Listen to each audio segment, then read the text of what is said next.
Welcome back to The Critique, jumping right into today's submitted media monologue, which accuses rival news channels of hypocrisy for ignoring violence against right-wing figures while fixating on a protest outside a journalist's home. Yeah, and you can really feel the heat coming off the page here.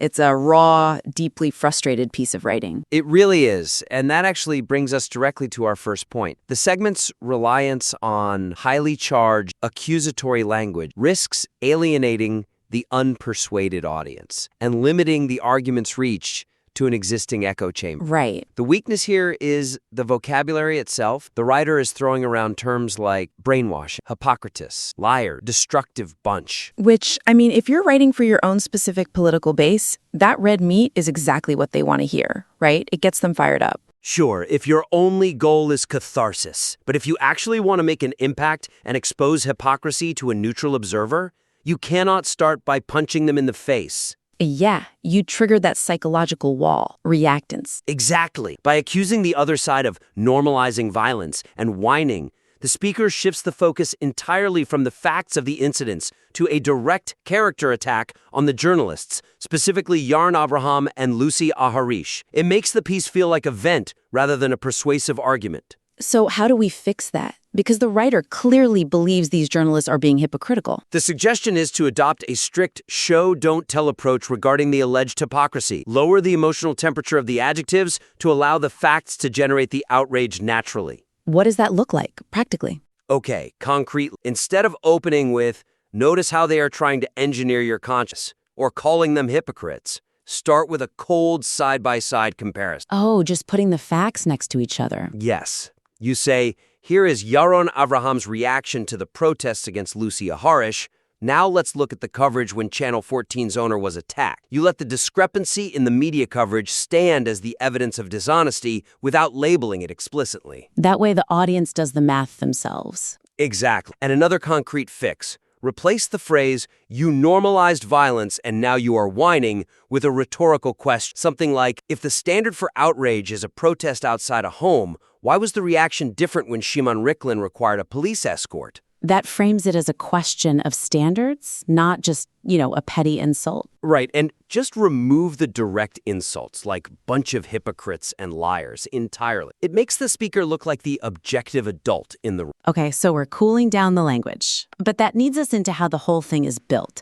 The writer spends a ton of time listing other attacks. Yes, and that is our second critique. The structure of the argument relies heavily on whataboutism, which inadvertently weakens the moral stance against political violence by framing it as a tit-for-tat exchange rather than a universal principle. But isn't pointing out a double standard inherently whataboutism? It's about the order of operations. The weakness in this draft is that it argues the outcry over the harassment of Aharish is illegitimate because the other side did it first. By listing the attacks on the Channel 14 owner and Shimon Ricklin as counterpoints, the speaker almost implies that the current harassment is justified payback. Oh, like, my boss had his kid in the car, so you shouldn't complain about your house. Exactly. It dilutes the stronger argument, which is that all political violence against journalists is wrong. So the suggestion here is to reframe the structure. Reframe it entirely. Establish a universal ethical baseline first, then use the specific examples to highlight the double standard in application.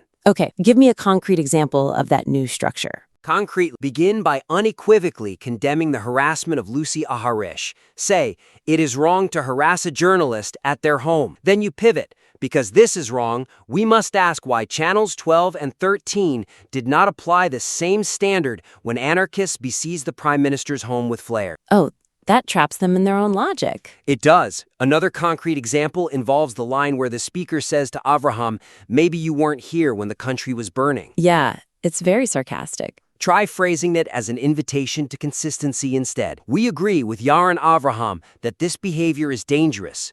We invite him to apply that same level of concern to the attacks on our staff. I like that. Invitation to consistency. It sounds so much more professional. And for the anecdote about the owner's son in the car, use it not just as a gotcha moment, but to draw a direct parallel to Aharish's situation. Show that the human cost is identical. That makes the media's silence the focus, not the protester's action. Connect him emotionally. That makes a lot of sense. Now, I want to drill down into this specific rebuttal regarding the Prime Minister, because Aharish makes a very specific claim. She does, And this is our third critique, the rebuttal to Lucy Aharish's specific claim that Netanyahu is responsible for the atmosphere of violence, lacks analytical depth, and relies instead on defensive deflection. Right, because she blames him for his silence. And the speaker retorts by listing all the threats against Netanyahu, the ring of fire, the flares. Which is factually relevant, but that is the weakness.